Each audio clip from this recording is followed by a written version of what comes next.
내 뜻대로 되지 않는 복이란 제목으로 하나님 말씀 증거하도록 하겠습니다. 호세아부터 말라기까지 12권이 소선지서입니다. 이 대선지서, 소선지서를 나누는 기준은 분량이라 그랬죠. 뭐 영성이라든지 성품 뭐 그런 게 아니고 그냥 글 많이 쓰면은 이게 대선지서고 글 조금 쓰면 소선지서입니다. 그래서 12권인데 대부분이 남쪽 유다가 정통이기 때문에 유다에 관한 내용들입니다. 딱 두 개인데 약간 내용이 길죠. 호세아하고 아모스, 이게 북쪽 이스라엘에 대한 내용입니다. 근데 특별히 아모스는 남쪽에 있는 사람이 북쪽에 올라가서 예언한 거예요. 그러니까 대부분이 남쪽이 기준이고 북쪽, 그러니까 순수하게 북쪽 이스라엘을 향해서 태어나서 말씀 증거한 거는 호세아밖에 없다라는 것입니다. 그러니까 하나님의 가슴 아픈 얘기를 제일 많이 호소했겠죠. 그리고 선교사에 해당되는 게 요나하고, 시기적으로는 BC 8세기입니다. BC 8세기가 선교사의 세기라고 말할 정도로 많은 선지자가 나왔습니다. 이유가 뭐냐? 시대가 악하기 때문에 그렇습니다.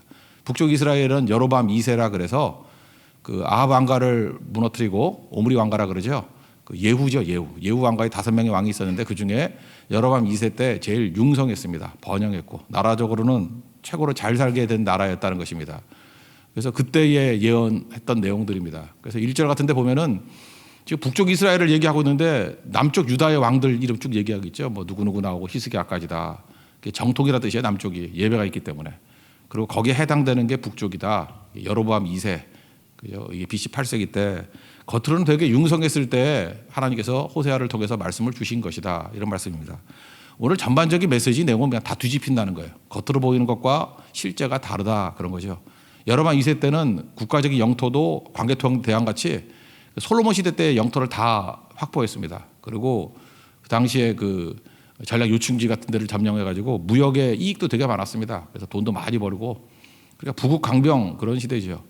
그런데 우리가 금요일마다 살피는데 열왕기하 14장에 나오거든요. 그 23절부터 29절까지 이렇게 엄청난 왕인데도 불구하고 딱 7절밖에 묘사를 안 해요. 나머지 북쪽에 멍청한 왕들 같은 데도 되게 많은 분량을 할애하는데 이렇게 융성한 왕에 대해서 7절밖에 할애를 하지 않습니다. 무슨 뜻입니까? 겉으로 잘 된다 할지라도 그 영적으로 문제가 있으면 그건 아무것도 아니라는 것입니다. 그러니까 영적인 풍성함이 핵심이지 이게 겉으로 잘 된다고 다 잘 되는 게 아니라는 거예요. 우리에게도 주시는 말씀이죠. 내가 아무리 만사형통 모든 게 잘 풀린다 할지라도 예배 떠나고 믿음 떠나면 하나님 나라에서는 그거 꽝이라는 거예요. 아무것도 아니라는 거예요. 반면에 거꾸로 고난이 많아 보이고 어려움이 있어 보여도 기도하고 예배드리고 선교하고 주님 매달려 있으면 그때가 내 인생의 전성기가 될 수 있다라는 것입니다. 그래서 이 호세아서를 보면서 우리에게 주시는 말씀이 뭐냐면 껍데기를 보고 판단해서 절대로 안 된다. 이거를 말해주고 있다는 것입니다. 먼저 시대 상황을 한번 보겠습니다. 1절 읽겠습니다. 시작. 우시아와 요담과 아하스와 히스기야가 이어 유다 왕이 된 시대, 곧 요아스의 아들 여로보암이 이스라엘 왕이 된 시대, 부엘의 아들 호세아에게 임한 여호와의 말씀이니라. 우리가 힘을 가지려는 이유가 무엇입니까? 내 뜻대로 되고자 하는 거 아니에요. 그러니까 내 뜻대로 되는 것이 복이 아니라는 거죠. 오히려 내 뜻대로 하나도 안 되고 오히려 하나님의 이렇게 끌려가는 것 같이 보일 때가 오히려 복된 시대다. 이런 것을 말해주고 있다는 것입니다. 그러니까 목표가 뭔지를 명확히 알아야 되는 거죠. 우리가 돈이라든지 시간이라든지 고난 이런 건 소모품이기 때문에 소모품은 많이 있어도 뭐 그만, 적어도 그만, 좀 없어도 괜찮죠. 이렇게 배를 웅크리고 전진하면 되는 거 아닙니까? 그런데 이 소모품이 목표인 인생이라 그러면 헛된 거죠. 그러니까 많이 갖고 있으면 뭐 할 거예요? 전진 못하면 아무것도 아니죠. 그런 의미에서 여로보암 2세 때는 소모품은 엄청나게 많았는데 하나님의 뜻을 위해서 사용되는 것이 하나도 없었기 때문에 이게 무슨 복이냐 이런 거죠. 근데 우리 많은 사람들은 여로보암 2세 같은 것을 복이라고 생각해서 그걸 구하잖아요. 의식주 아니에요, 의식주. 무엇을 먹을까, 무엇을 마실까, 무엇을 입을까. 그거 다 얻어봐야 여로보암 2세 같이 아무것도 아닌 시대가 돼버린다. 명심하라, 뭐 그런 내용이겠죠. 이 내용이 뭐 이런 겁니다. 예를 들어서 안 되는 것 같이 보이는 게 오히려 길이 열리는 것일 수도 있고 또 잘 되는 것 같이 보이는 것이 막힐 수도 있다. 이게 겉으로 보는 걸로 판단해서는 안 된다. 영적 통찰력을 가지고 봐야 된다. 그런 거죠. 그 스티브 잡스를 보면은 이 사람 되는 일 하나도 없었거든요. 근데 이게 그 얘기를 이끈 거예요. 인생의 중요한 포인트를 한번 본다 그러면 55년생인데 태어날 때 뭐 잘 태어난 게 아니죠. 미혼모의 가정에서 태어났습니다. 엄마가 기를 수 없으니까 입양을 보냈죠. 그 뭐 그렇게 부잣집도 아니죠. 그래서 뭐 간신히 뭐 대학 보내긴 보냈는데 뭐 그렇게 쉽지 않은 인생이었습니다. 그러니까 내 뜻대로 안 되는 인생이죠. 예, 스티브 잡스의 인생이었다는 것입니다. 그러다가 76년에 이 사람 똑똑한 사람이니까 그 애플 컴퓨터 창업했습니다. 그 자기가 만든 회사니까 얼마나 대단한 회사예요. 지금 같으면 애플은 뭐 대단하지 않습니까? 그리고 휴대폰에 뭐 반 이상 이런 거 들고 다니고 그러는데, 근데 자기가 만든 회사에서 10년 만에 쫓겨났습니다. 그런 거 아십니까? 그 배신감 이런 거죠. 내가 만든 회사에서 내 동료들 다 아는 사람들 아니에요. 싹 돌아서 가지고 쫓아내 버렸어요. 마음이 얼마나 아픈지 이게 다스릴 수가 없어가지고 유럽에 가가지고 자전거 여행했습니다. 그 자전거 유럽에 산이 많거든요. 그래서 미국은 평지가 많아서 자전거 타려 그러면 유럽에 가야 됩니다. 재밌기도 하고. 그 유럽을 일주했대요. 뭐 꽤 오래 걸렸겠죠. 전문 선수가 아니니까. 그래서 분노를 사귀려고 뭐 그랬답니다. 그다음 너무 힘드니까 이제 정치하려고 그랬대요. 정치적인 힘을 가지고 뭘 하고 뒤집어 보겠다고. 뜻대로 안 됐다 그러죠. 그리고 그 당시에 그 우주 왕복선 미국에서 많이 보냈잖아요. 보내다가 이제 민간인들 뽑아가지고 보내겠다. 그래서 챌린지호라고, 그죠? 챌린지 도전한다고. 민간인들 도전하라. 거기에 많은 사람이 도전했는데 스티브 잡스 자기는 될 줄 알았대요. 근데 거기 떨어졌습니다. 반면에 한 사람 뽑힌 게 여자 교사죠. 이름 잊어버렸는데 어떤 여자 교사가 뽑혔습니다. 근데 그거 아시죠? 챌린지호. 그 발사된 지 뭐 73초 만인가요? 폭발해 버렸죠. 만약에 선발이 돼가지고 스티브 잡스가 거기 있었다 그러면 그 공중에서 죽었을 거예요. 그죠? 뭐 그런 인생이라는 것입니다. 지금 스티브 잡스 스스로가 했던 얘기예요. 자기 인생을 쭉 놓고 볼 때 내 뜻대로 되는 게 별로 없었다는 거예요. 쫙 맡겼다는 거예요. 그래서 살아남게 됐고, 그래서 애플의 뜻을 이루게 되었다. 뭐 그런 뜻으로 얘기를 합니다. 저는 이게 되게 인상적이었어요. 이유가 뭐냐? 우리는 힘과 뭐 권력, 돈 뭐 이런 걸 가지고 내 뜻대로 되는 기분으로 살잖아요. 근데 그게 내 뜻대로 다 됐다 그러면 여러분 가운데 지금 온전하게 서 있을 사람이 몇 사람이 돼 있을까? 그렇지 않다라는 거죠. 하나님의 뜻이 더 중요한 거죠. 섭리. 하나님이 내 인생을 이끌어가는 게 내가 볼 때는 내 뜻대로 안 되는 것 같이 보이고 멀리 가는 것 같이 보이지만 지금의 이 자리에, 은혜의 자리에 서 있게 된 것이 하나님의 뜻대로 인도함 받았기 때문에 그렇다는 것입니다. 이거 알면 기도가 확 바뀌어버립니다. 내 뜻대로 마옵시고 아버지의 뜻대로 되기를 원합니다. 호세아서가 말하는 게 다 뭐 그런 내용이라는 것입니다. 그래서 이걸 깨닫게 된 사람은요, 삶의 태도가 바뀌는데 뭐냐면 억지로 잘 안 해요. 이게 철없는 사람들이 뭘 자꾸 억지로 하려고 그래. 이게 분위기도 되지 않고 뭐 이렇게 막히면은 좀 기다릴 줄도 알고 뭐 하나님의 뜻이 있겠지. 하나님이 제일 좋은 것을 이끄시겠지. 합력하여 선을 이루시겠지. 그러면서 좀 머무르고 기다릴 줄 알아야 된다는 것입니다. 근데 이걸 모르는 사람은 억지로 한다는 게 뭐예요? 내 뜻대로 관찰하겠다는 거 아니에요. 그러니까 억지로 하면은 문제가 된다는 것입니다. 이사야서 55장 8절과 9절 우리 맨날 읽는 거 아니에요. 내 생각은 너희 생각과 다르고 내 길은 너희 길과 다르다. 근데 길은 너희 길보다 높고 내 생각은 너희 생각보다 높다. 차원이 다르다. 뭐 이런 말씀 아닙니까? 그러니까 억지로 하는 게 아니라 하나님께서 더 높은 생각을 가지고 더 높은 길로 나를 이끌어 가시는구나 라고 하면서 맡기는 게 더 중요하다는 것입니다.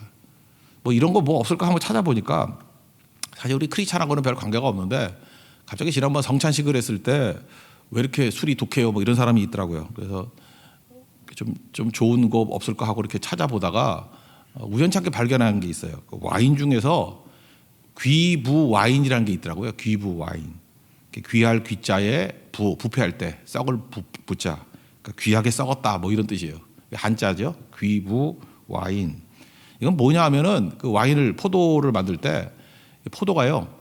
그 무슨 푸른 곰팡이 균인가 뭐 그런 거가 이렇게 싹 들어가 가지고 수분이 다 빠져버린대요. 그럼 좋은 거 아니죠. 뭐 페니실린 발견하는 거 비슷한 것 같아. 그죠? 거기서도 푸른 곰팡이 나오는 것 같은데 푸른 곰팡이가 들어가지고 수분이 쫙 말라버린대요. 그러면 그 포도 뭐 누가 먹어요? 수분 없는 포도를. 그래서 쭈글쭈글해진대요. 아니 우리 피부도 탱탱한 게 좋은 거지 쭈글쭈글한 피부를 누가 좋아하겠어요? 쭈글쭈글해진답니다. 그래서 수분이 빠지고 쭈글쭈글해가지고 당분이 되게 높아진대요. 당분이 높아져가지고 그걸로 이 부패한 그 포도를 가지고 와인을 만들면요, 그 당도도 높고 그 다음에 약간 뭐 씹히는 게 있대요. 뭐 덩어리 같은 게. 다 좋아요. 한번 먹어본 적이 없으니까. 귀부 와인. 이래서 나온 와인이 있대요. 근데 최고로 좋은 게 한 병에 얼마냐? 8천만 원이래. 여기서 눈이 확 터지더라고. 와인 한 병에 8천만 원? 그래서 그 다음부터 귀부 와인 이런 걸 되게 높이 봤어요. 뭐 이런 게 다 있구나. 그러면서 설명하기를 그렇게 설명을 하는 거예요. 만약에 그 와인 만드는 사람 입장에 놓고 보자는 거예요. 그러니까 포도를 재배를 했는데 이렇게 곰팡이균이 들어가가지고 수분이 다 빠지고 쭈글쭈글해지고 그러니까 일그러지고 볼품이 없는 거 아니에요? 그죠?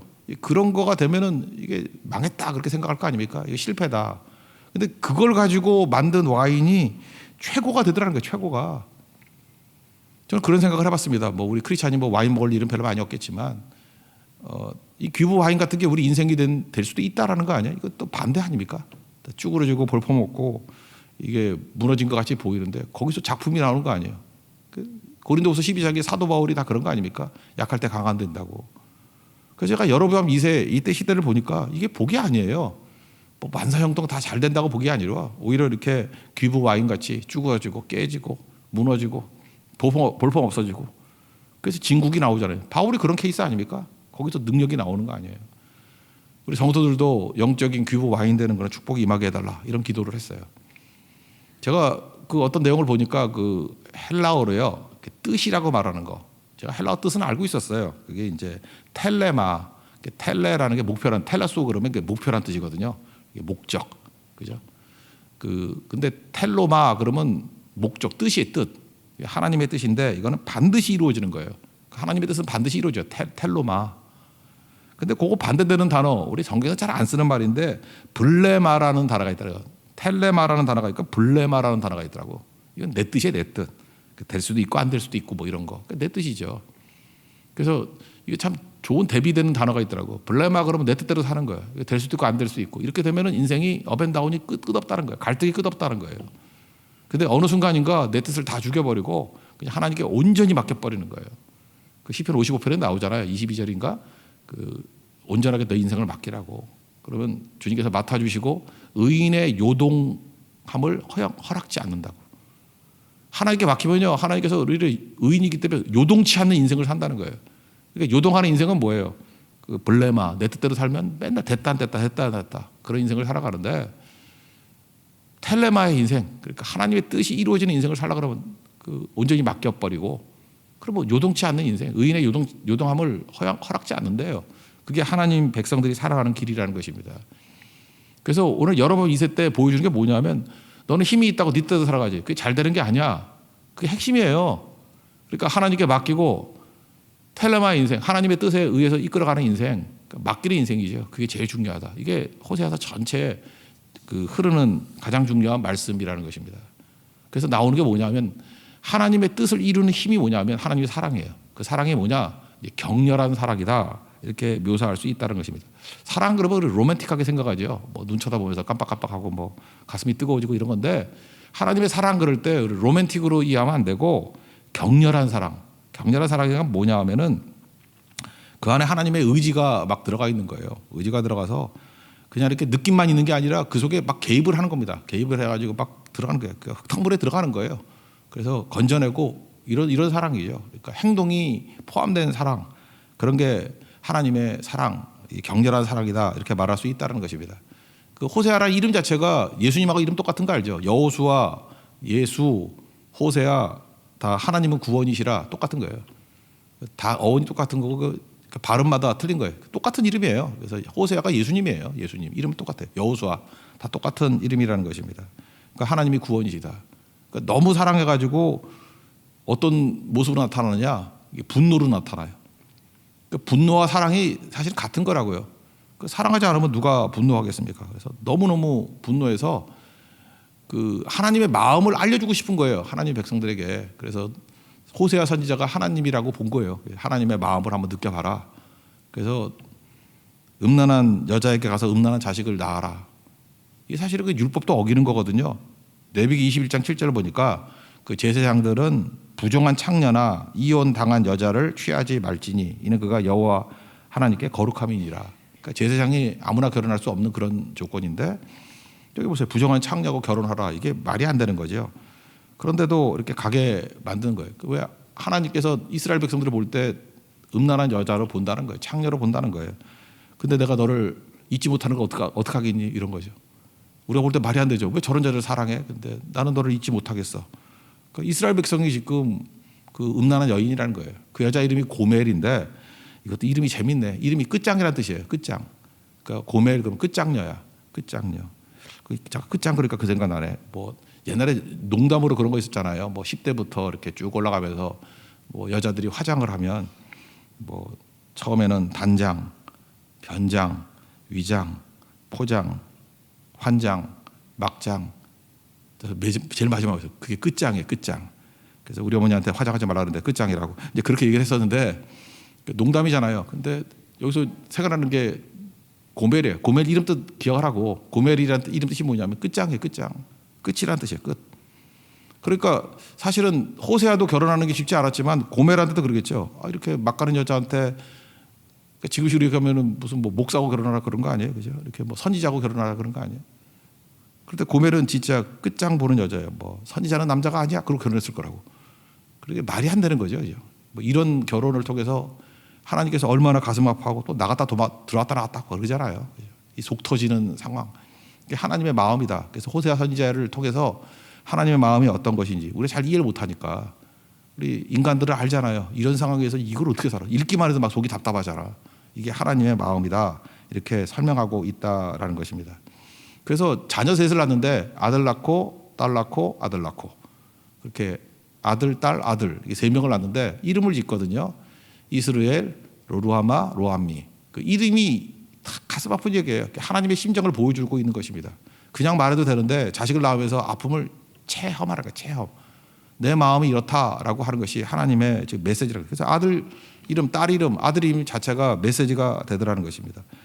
첫 번째는 그 이스라엘인데 2절 3절 읽겠습니다. 시작. 여호와께서 처음 호세아에게 말씀하실 때 여호와께서 호세아에게 이르시되 너는 가서 음란한 여자를 맞이하여 음란한 자식들을 낳으라. 이 나라가 여호와를 떠나 크게 음란하니라 하시니 이에 가서 그가 가서 디블라임의 딸 고멜을 맞이하였더니 고멜이 임신하여 아들을 낳음에 첫 번째 아들 이름이 이스르엘입니다. 이스르엘은 이스라엘 지도를 보면 되는데 북쪽에 있어요. 북쪽 한가운데 딱 있는데 이스라엘의 평야라 그러면 이거 하나밖에 없어요. 이스라엘 평야. 이스라엘 평야가 거기서 곡물이 다 나는 거예요. 그래서 이스라엘의 부는 북쪽에 있는 이스라엘 평야에서 다 나요. 그러니까 이게 제일 중요한 땅이죠. 이스라엘. 그래서 평야 그러면 이스라엘밖에 없어요. 이스라엘. 거기 제일 곡창지대. 그러다 보니까 이게 평지가 좋은 건 그러죠. 농사는 잘 되지만 수비는 안 되죠. 그래서 이거 맨날 빼앗기고 그래요. 그래서 이거 붙들고 있으면 승리하고 빼앗기면 또 깨지고. 그래서 이스라엘. 그러니까 이스라엘하고 이름 비슷하지만 이스라엘이거든요. 이스라엘. 이스라엘 뜻이 뭐냐면 두 가지 뜻이 있어요. 심는다는 뜻. 그러니까 평지니까 심는다. 씨를 뿌린다. 심는다. 심는다는 뜻이 있고 또 하나 씨를 뿌린다. 흩은다는 뜻이 있어요. 그러니까 좋은 뜻으로 볼 때는 심는다. 나쁜 뜻으로 흩어버린다. 그러니까 사도행전 8장에도 핍박이 있을 때 흩어졌잖아요. 그게 이스라엘이에요. 흩어져 버렸다. 그러니까 여기선 좋은 뜻 아니겠죠. 흩어버린다 그런 뜻이고 그 다음에 그 나봇의 포도원이 있는 게 여기라고 이스라엘 평원. 거기서 아합이 이거 뺏었죠. 뺏어가지고 그 이스라엘 평원에 있을 때 거기서 나중에 예후를 보내가지고 이렇게 여로밤 2세 할아버지예요. 예후를 보내가지고 아합 가면 다 죽여버리잖아요. 그래서 아합의 아들이 이게 내가 볼 때 부인이 많았던 것 같아요. 아들이 70명이었다고. 그 아들 70명을 다 죽여버려요. 이스라엘 평원에서. 그리고 그의 아내가 이세벨이죠. 이세벨도 여기서 죽여버려요. 그래서 여기서 개가 와서 피를 핥고 한다는 게 이스라엘 평원이에요. 그러니까 이 당시에 여로밤 2세 당시에 이스라엘 그러면 느낌이 뭐로 오냐면은 대학살 극이 벌어진 곳이에요. 그런 의미가 있다고. 킬링필드. 캄보디아 가면 킬링필드 있죠. 킬링필드. 그러니까 첫 번째 아들 이름이 당시 이름 잘 안 짓는 거였는데 킬링필드예요. 대학살. 그죠? 그러니까 하나님의 아픈 마음을 표현하는 거죠. 너 이제 다 흩어버린다. 대학살이다. 그러니까 뭐 아픔이 있는 곳이죠. 그렇게 이름을 지었다는 것입니다. 그러니까 경고죠, 경고. 너 풍요롭다고 그러지만 첫 번째 아들 이름 이스라엘이다. 그 아합에 가면 다 죽였던 거 마찬가지로 다 죽는다. 그런 뜻이에요. 다 죽는다. 4절 5절 읽겠습니다. 시작. 여호와께서 호세아에게 이르시되 그의 이름을 이스라엘이라 하라. 조금 후에 내가 이스라엘의 피를 예후의 집에 갚으며 이스라엘 족속의 나라를 패할 것임이니라. 그날에 내가 이스라엘 골짜기에서 이스라엘의 활을 꺾으리라 하시니라. 뭐 이제 배경을 아시겠죠. 둘째 딸은 로루하마인데 히브리 단어에서 로자가 붙어 있다는 것은 반대란 뜻이에요. 그죠? not 또는 no 그런 뜻이니까 루하마가 극률이거든요. 불쌍히 여긴다. 이 루하마에 해당되는 게 헬라어에서 스프랑코디조마이 불쌍히 여기면 기적이 나타난다 그랬죠. 그러니까 하나님이 루하마 불쌍히 여기면 구원이 있고 은혜가 있는 거죠. 그러니까 하나님이 나를 불쌍히 여겨줘야 될 거 아니에요. 그게 극률 아니에요. 불쌍히 여겨줘야지 내가 살 거 아니에요. 근데 불쌍히 여김이 없어졌다는 뜻이라고 부정어니까 루하마. 그러니까 내가 더 이상 너 불쌍히 안 여겨 그런 거죠. 근데 남쪽 유다는 예배가 있기 때문에 그래도 내가 불쌍히 여길 거야. 그래서 로루마에서 우리 핵심적인 게 뭐예요?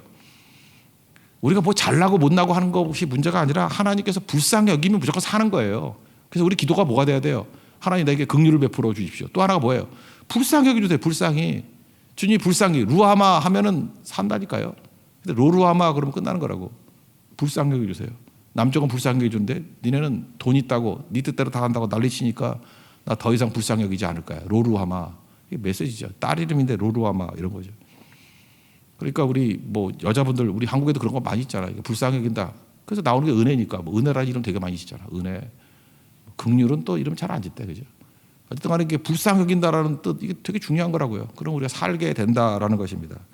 딸 이름입니다. 딸 이름. 6절 7절 읽겠습니다. 시작. 고멜이 또 임신하여 딸을 낳음에 여호와께서 호세아에게 이르시되 그의 이름을 로루하마라 하라. 내가 다시는 이스라엘 족속을 긍휼히 여겨서 용서하지 않을 것임이니라. 그러나 내가 유다 족속을 긍휼히 여겨 그들의 하나님 여호와로 구원하겠고 활과 칼이나 전쟁이나 말과 마병으로 구원하지 아니하리라 하시니라. 남자 유다는 긍휼히 여긴대요. 그래서 망하지 않고 더 가잖아요. 그죠?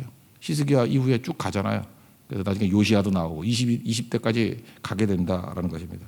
그러니까 우리 인생도 중요한 게 뭐예요? 우리 인생이 구원받고 우리 인생이 끝까지 살아남을 수 있는 길 긍휼의 긍휼. 하나님이 불쌍히 여기실 때 가는 거지. 은혜로 가는 거지.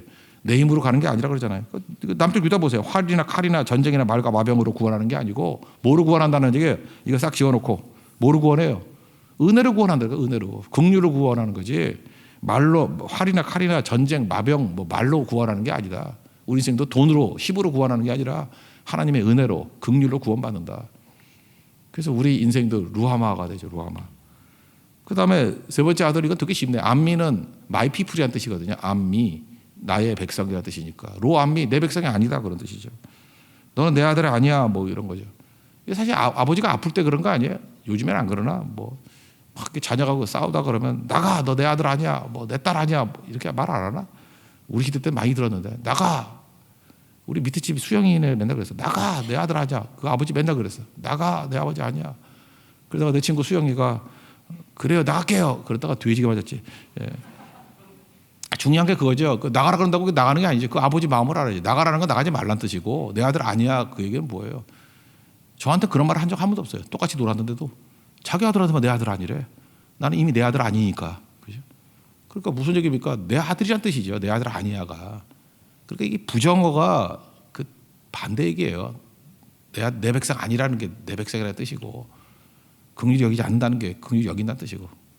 사랑해 보셨어요? 사랑하면은 말이 이렇게 나와요. 그죠? 극단적으로 나온다고. 왜? 그게 너무 큰 거니까. 그죠? 그렇게 나온다는 것입니다. 그래서 8절 9절 읽겠습니다. 시작. 고멜이 로루하마를 젖댄 후에 또 임신하여 아들을 낳음에 여호와께서 이르시되 그의 이름을 로암미라 하라. 너희는 내 백성이 아니요 나는 너희 하나님이 되지 아니할 것임이니라. 궁금한 게 왜 하나님께서는 사랑이 이렇게 분노로 나타나느냐?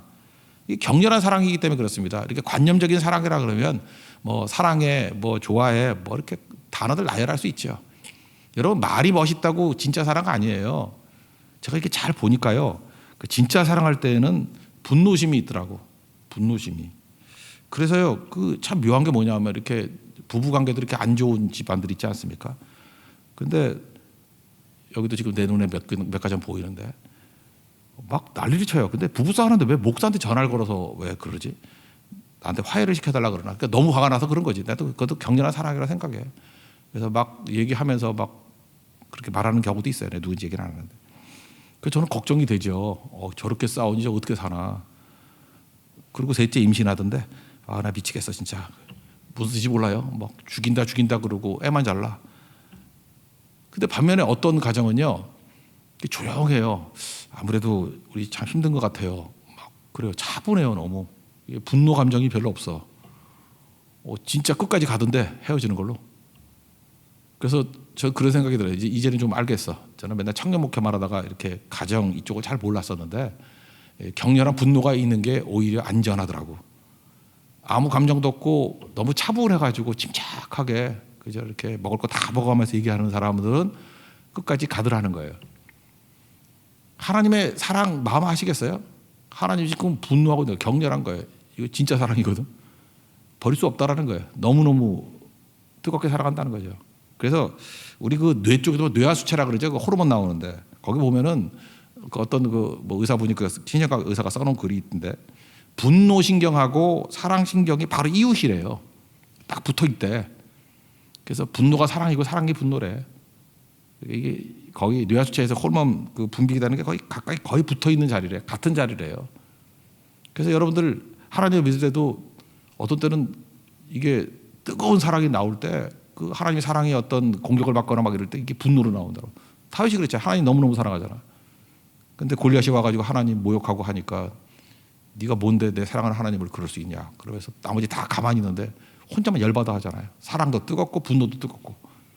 그게 진짜 사랑이라는 것입니다. 하나님이 지금 그걸 우리에게 보여주고 있다라는 거예요.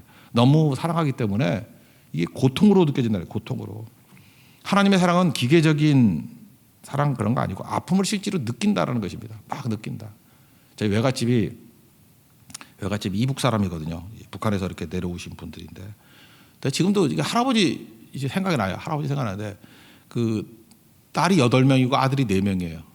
하여튼간에 무지하게 딸만 낳다가 그 아들 4명도 뒤쪽에서 몰아서 낳았어. 그러니까 하여튼 엄청 딸 많은 집이었어요. 그러니까 우리 어머니도 5번째 딸인데 그냥 딸만 스트레이트 나는 그 희박한 확률에서 태어나신 분들이에요. 그리고 뒤쪽에 이제 아들이 4명이 몰아서 나온 건데 하여튼 12이에요. 자녀가 12. 지금도 다 어디 계신지 모르겠어요. 계속 낳고 있기 때문에 한 200명도 넘어요. 뭐 전 세계에서 흩어져서 낳고 있기 때문에.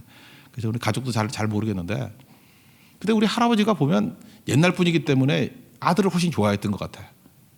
딸에 대해서는 뭐 그렇게 얘기한 거 없는 것 같은데 그 우리 할아버지가 조금 더 사랑했던 어떤 아들이 있어요. 근데 내가 어렸을 때 기억이 나.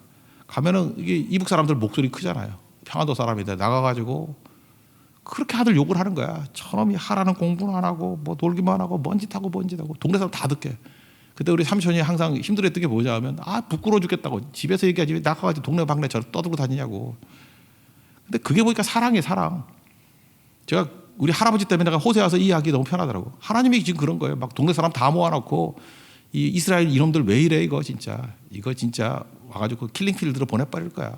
뭐 긍휼이 없어. 국물도 없어. 막 이러고 내 자식 아니야. 막 이러고 떠들고 다니는 거예요. 동네 사람은 다 알아요. 그 사랑한다는 거.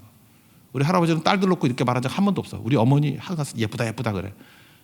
예쁜 게 아니었지. 그러니까 하나님의 사랑이 이렇게 격렬한 거라고.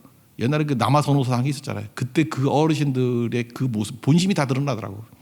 진짜 사랑하는 아들에 대해서는 분노로 나타나고 그냥 뭐 별거 아닌 딸들에 대해서는 그냥 대충 나타나더라고. 그래서 어려서부터 하여튼 뭐 좋은 건지 나쁜 건지 모르지만 사랑이 뭔지는 깨달은 것 같아요. 그다음에 노년에 뭐 효도는 뭐 딸들이 다 하대. 죄송합니다. 이거 계속하면 우리 삼촌들이 들으면 또 그럴까. 내가 볼 때 그 딸들이 훨씬 훌륭했어. 아들들은 그렇게 효자들 아니었어. 그런 케이스였다고. 그런 게 드러나잖아요. 그죠? 달라지는 거죠. 하나님께서 그런 느낌을 우리에게 보여주고 있다는 것입니다. 내가 너를 얼마나 사랑하는지. 그래서 여러분 이사야서 1장 읽어보셨습니까? 이게 막 그 답답해하는 아버지의 마음을 막 동네 사람 모아놓고 말하는 저는 이사야서 1장 읽으면서 우리 외할아버지 맨날 생각나더라고요. 하늘이여 들으라 땅이여 귀를 기울이라 내가 자녀를 양육하여 할 것을 그가 나를 거역하였도다. 손은 그 임자를 알고 뭐 주인의 구의를 알 것만은 내 자식들은 알지 못하는도다. 행악의 종자요 행위가 부패한 자요 뭐 이렇게 쭉 나가요. 자식 욕 엄청 하고 있어. 나 이거 읽으면서 할아버지 생각나더라고요. 이게 뭐예요? 여러분 얼핏 보면 이사야 1장을 읽어보면 하나님께서 이스라엘을 버렸다 뭐 이렇게 생각하는데 저는 그렇게 생각하지 않아요. 이사야서 1장의 내용은 유다를 버렸다가 아니라 엄청 사랑하는 건 이거예요. 엄청 사랑하니까 막 분노심에 사로잡혀서 외치는 평안도 할아버지의 내용이 생각나더라고. 하나님이 그런 거예요. 만천하에 외치는 거죠. 내가 너를 얼마나 사랑하는지 아느냐. 그렇게 얘기를 합니다. 그래 놓고 그 다음에 너무 심했는지 또 말 확 뒤집잖아. 10절, 11절, 2절 보니까 막 욕해놓고 또 집에 와서 후회하면서 아니라 그러죠. 이게 또 우리 할아버지가 똑같아요. 앉혀놓고 너 손자 저는 그때 바둑 배우러 가느라고 우리 삼촌 집에 맨날 가가지고 있었는데 또 와가지고 또 그렇게 후회해. 욕했던 거 다 후회하고 그렇지 내 아들은 너밖에 없지. 너밖에 우리 집에 기둥이 너밖에 없지. 내가 너를 어떻게 미워할 수 있겠니. 막 그러는 모순적인 모습. 이게 사랑입니다. 격렬한 사랑. 10절부터 2장 1절까지 읽겠습니다. 시작. 그러나 이스라엘 자손의 수가 바닷가의 모래같이 되어서 헤아릴 수도 없고 셀 수도 없을 것이며 전에 그들에게 이르기를 너희는 내 백성이 아니라 한 그곳에서 그들에게 이르기를 너희는 살아계신 하나님의 아들들이라 할 것이라. 이에 유다 자손과 이스라엘 자손이 함께 모여 한 우두머리를 세우고 그 땅에서부터 올라오리니 이스라엘의 날이 클 것입니다. 너희 형제에게는 암미라고 너희 자매에게는 루아마라 하라. 나의 백성 긍휼을 입는다. 그 다음에 이스라엘의 날이 클 것이다. 여기서는 흩어버린다라는 내용보다는 심는다라는 의미로 사용하고 있다라는 것입니다. 그러니까 하나님께서 다 바꾸는 거죠. 여기 특별히 10절에 너희는 살아계신 하나님의 아들이라 그럴 때 이 어원이 요 똑같은 어원의 순서를 보면은 그 출애굽기 3장에 보면은 모세를 만났을 때 모세가 하나님의 이름 묻죠. 이름이 뭡니까 그랬더니 나는 스스로 있는 자니라 I am who I am. 그거하고 똑같은 얘기예요. 나는 살아계신 하나님이라.